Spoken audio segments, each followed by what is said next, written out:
taking too many medications? Is it appropriate? Do I need them? People don't need supplements unless they're deficient. There aren't enough geriatricians to treat all the people over the age of 65 in this country. We need to replace electrolytes as well as just water. Caffeine is not the friend of the bladder. Exercise overall is really important, and even if it's 15 minutes a day.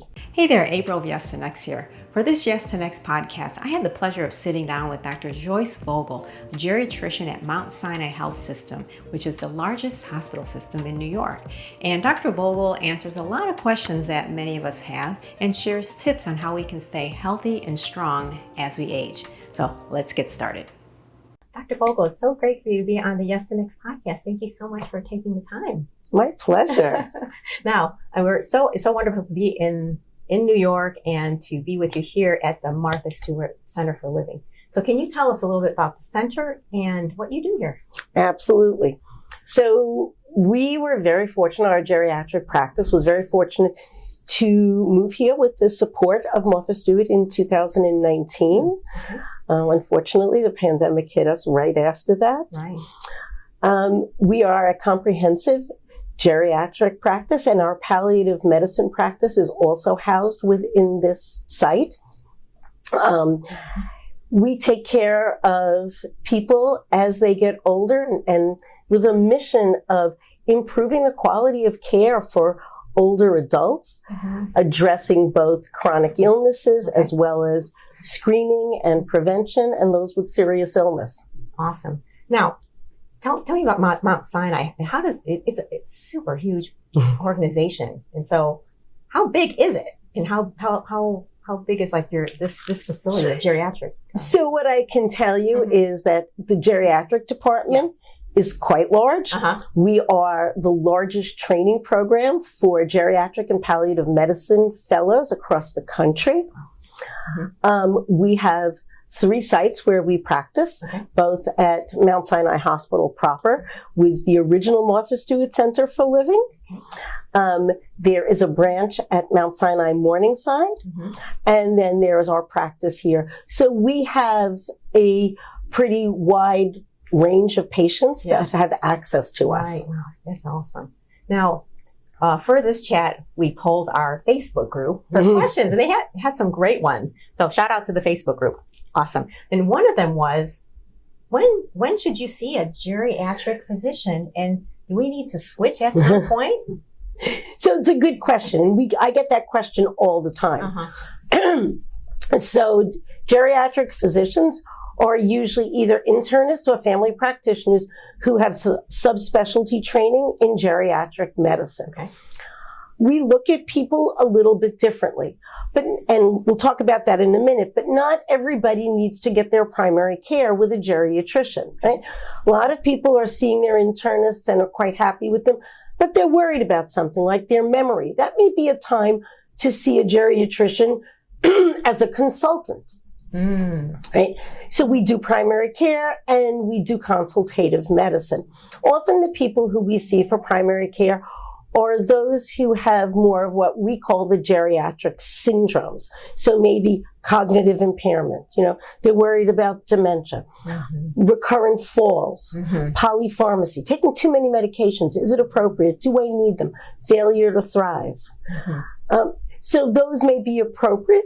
We have a lot of support here. So sometimes the people who are coming to us need more support. Stressed out caregivers. So we have social work support.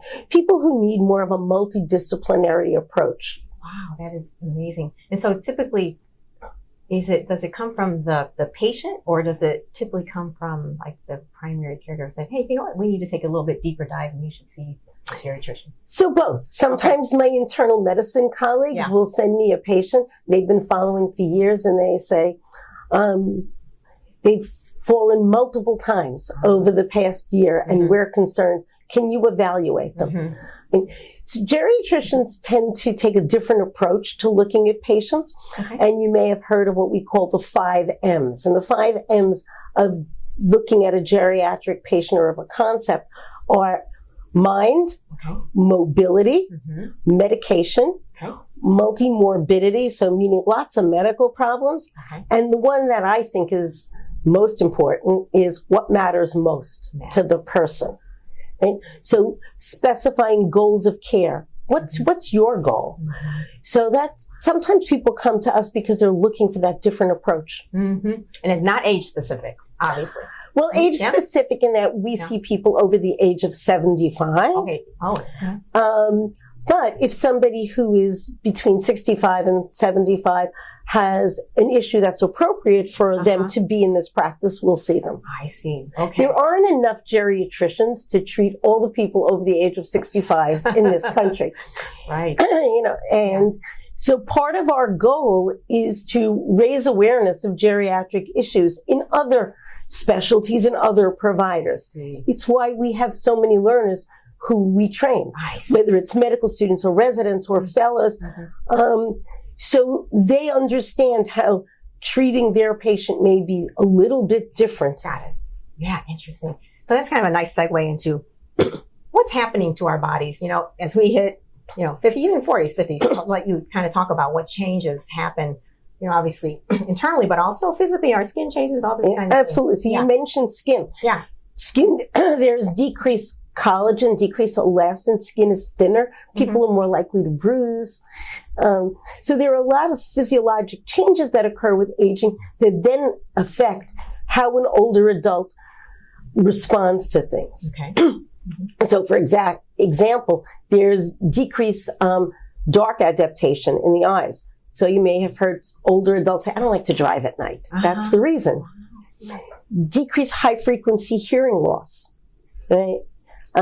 Hearing aids. So that, that's part of it. Decreased thirst. So older adults don't drink as much because they don't feel thirsty. Thus, they're more prone to dehydration. Their kidneys then in turn don't concentrate urine as well. So they're not holding on to their urine, and they may be more susceptible to the dehydration and heat exhaustion in the hot weather. That's why we're always reminding them, please drink, it's hot. Right. That's a really good point. Now, one question was, how much water should I drink and how much is too much? So on an average, we tell people they should drink about 6 glasses of fluid a day. Some people say, I don't like water. Okay. You can drink other things, but make sure you can drink juice. Be careful if you're a diabetic about drinking juice or lemonade. But you can drink other things as well. I tell people caffeinated beverages don't count in that fluid count because they actually can dehydrate you more. Oh, that's really interesting. And again, is there a point where it's too much water? How much? Yeah. Interesting you should say that because I recently had the experience of, on one of these very hot days, a patient was worried, they were feeling dizzy, and they drank copious amounts of water and wound up in the hospital with electrolyte abnormalities because they were just drinking water and not replacing the electrolytes. Right. So we also talk about, if you're losing electrolytes, let's say you're ill and you have diarrhea or you're vomiting, we need to replace electrolytes as well as just water. Wow. That's so important. And now, is there a gauge? Like how can someone know, I'm drinking too much or Well, that's when you reach out to your healthcare providers and ask the questions. One of the things that we pride ourselves in is that we have an answering service 24/7. We do have nurse practitioners who work with us and nurses who will take those calls and answer the questions. So we tell people, we'd much rather you called us and asked the question than wind up in the emergency room. Our goal is to keep down those emergency room visits. Right, exactly. And just for the really important cases. Exactly. Right? That's awesome. So now there are many different things. We kind of touched on some things that happen, but like incontinence is a big issue for older adults. Why does that change happen? And what can people do about that, at home? So incontinence can happen for a number of reasons. So people can have an overactive bladder. The muscle of the bladder becomes overactive with age, and that's often called urgent continence. So people say, I know I have to go, and I just can't get to the bathroom on time. Then there's stress incontinence, which means that those pelvic muscles are weak. So they cough, they sneeze, that's when it occurs. And then there's something we call functional incontinence, where somebody, let's say, is wheelchair bound, and they can't functionally, their mobility is poor, and they can't get to the bathroom. Right. And that's a functional incontinence. So what can we do? We can look at lifestyle modifications. So first of all, I talked about caffeine before. Caffeine is not the friend of the bladder, right? Interesting. I think that'd be a revelation to a lot of people. Right? So we tell people, limit caffeine. There are certain foods that can be bladder irritants, and so limit them, right? Alcohol, caffeine, these are bladder irritants, even carbonated beverages, right? And you can also, and that's why I try to trick the bladder and say, I'm not waiting to get that urge. So I tell people to do what's called time toileting. So say, okay, every 3 hours, set your alarm on your phone and take a trip to the bathroom so you don't get to the point where you can't get there on time. In terms of stress incontinence, people can do exercises. They can exercise that muscle the same way. You may have heard of Kegel exercises. Yes. That's great. It's also important, if these things don't work, to see a specialist, either a urologist or a urogynecologist, to make sure there isn't something else going on. Like in women, their bladder sometimes can drop. It's called prolapse.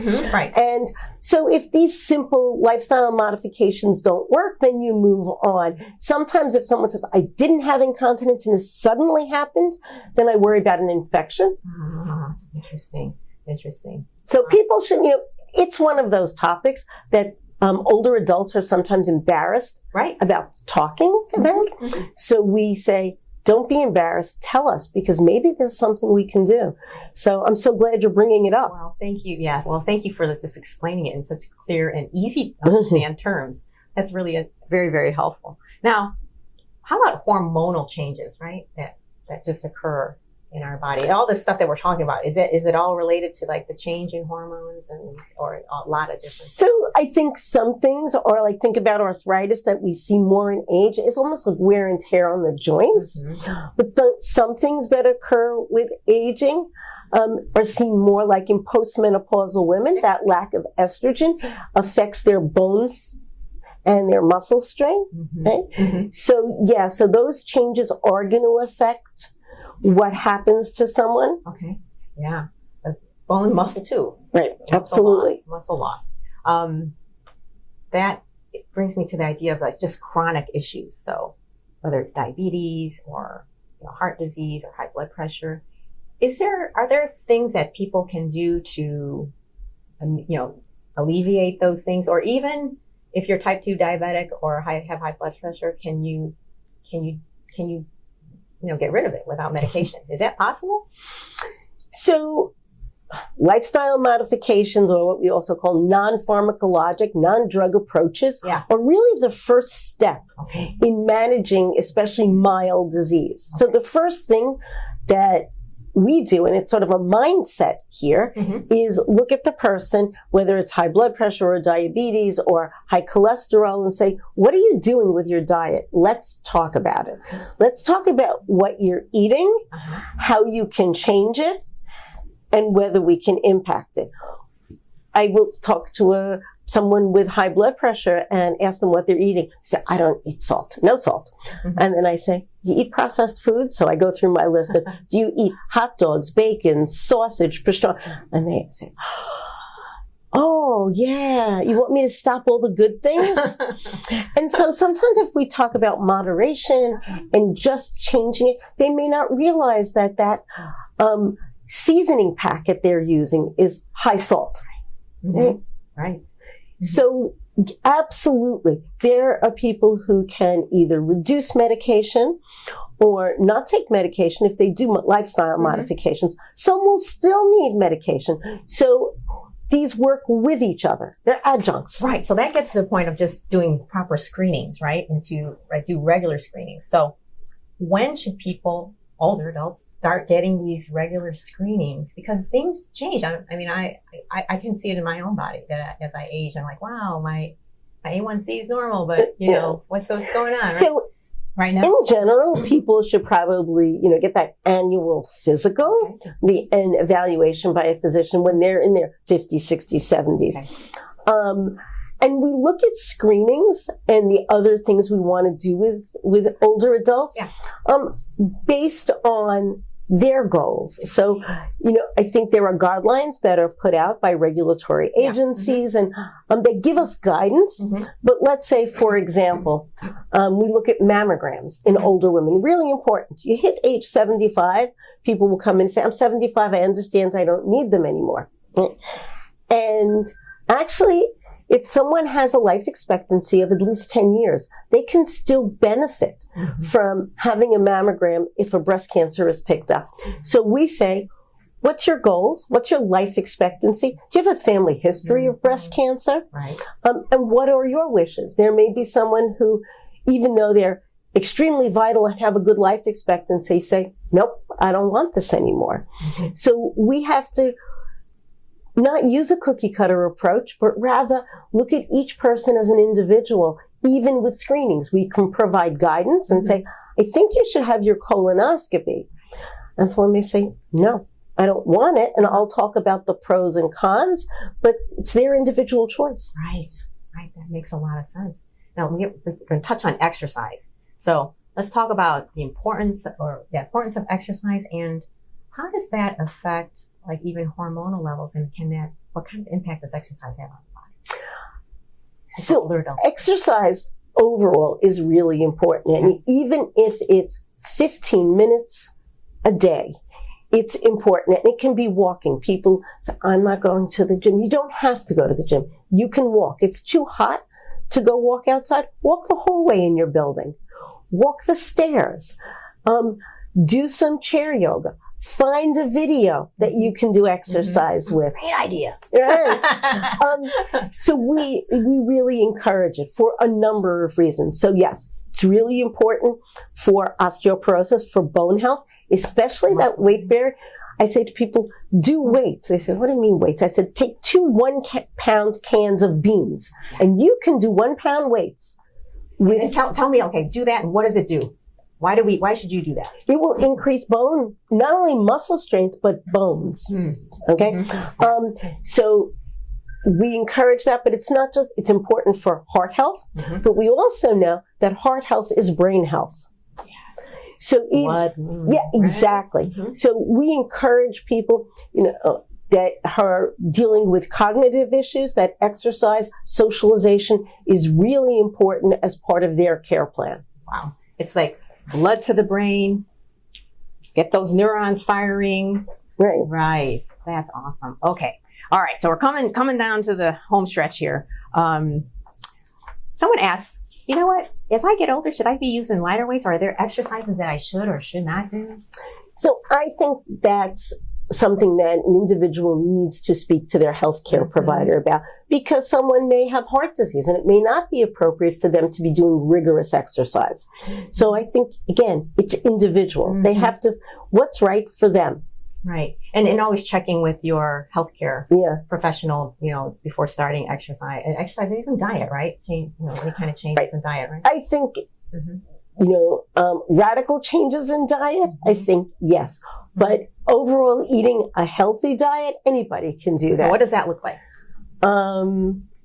So what it looks like is limiting carbohydrates. You don't have to stop carbohydrates. Limiting carbohydrates, like limiting high-fat food. So there's this concept of taking your plate and dividing it into 4. Okay. And 2/4 of that plate should be your vegetables, 1/4 is your carb, and 1/4 is your protein. So you're still getting to have all the things you like, but you're eating more of the vegetables. Right. More balanced. Right. And, doing the good oils instead of the bad oil. So use olive oil instead of butter if you can. Right. So people can make those changes easily in their diet. But people who say to me, I want to go on a keto diet, I say, let's talk about what you can do, because radical changes in your diet, especially for older adults, may not be so healthy. Very interesting, yes. And so in terms of like carbohydrates, refined versus whole grain? Always better. Always better And to why is have that? whole grain. Your body digests it better. You're getting the fiber, Yeah. which is so important for digestion. You asked about physiologic changes before. Right. One of the physiologic changes is the gut slows down. It's one of the reasons that so many of our older patients complain of constipation. Another one of those things they don't always want to talk about. Right? And that fiber and water can help with constipation. Right. So, drinking water, having good fiber. Okay, now, are there any things, we talked about a lot of things here in our short conversation, but are there any things that you'd like us to chat about that I haven't touched on, any advice for older adults that we haven't touched on? I think a couple of things. I think educating yourself as an older adult about your own health care makes you a more educated consumer. And I always appreciate it when someone comes in with questions that they've thought about before the visit. So they know, they've read about what's going on. I don't want them to necessarily diagnose themselves with the internet, Right. but being educated consumers is very important. I do a lot of community outreach and education in the community, and I think it's really important for people to understand their own healthcare and how to approach their healthcare provider visits. Sometimes they're limited. They go in, they have 15 minutes. I couldn't get everything in. So if you go in organized and you know what you want to ask, it makes that visit better for everybody. Yes, preparation is key. You just made me think about another question about supplements. We hear so much, right? So many people telling you to take this or that or this or that. What's your view on supplements? So I think eating a healthy, balanced diet goes a long way. And in general, people don't need supplements unless they're deficient.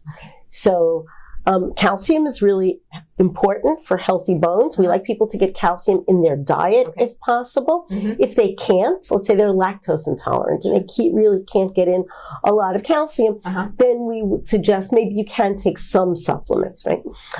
Vitamin D is made in the skin. If you're out in the sun, you tend to make more vitamin D. Many people are vitamin D deficient in the winter.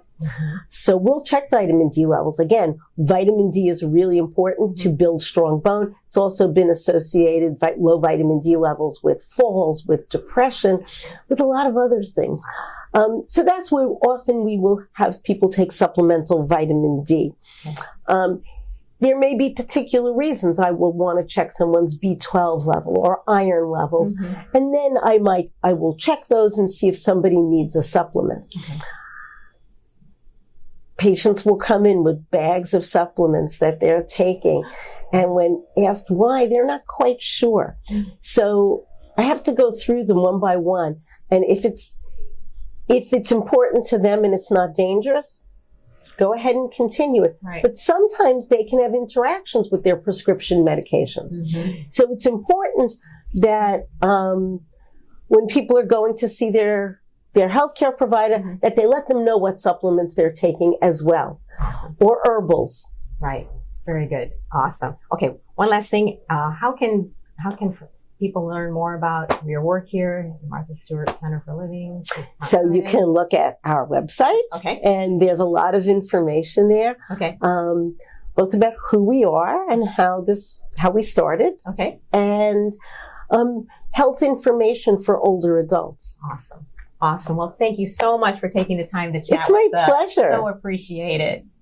It's great what you do, and I think it helps a lot of older adults. Oh, well, thank you so much. Thank you. Thanks so much for joining us. If you enjoyed this conversation, I invite you to follow and subscribe for more inspiration and tips on how to find fitness and joy at any age. Talk to you next time.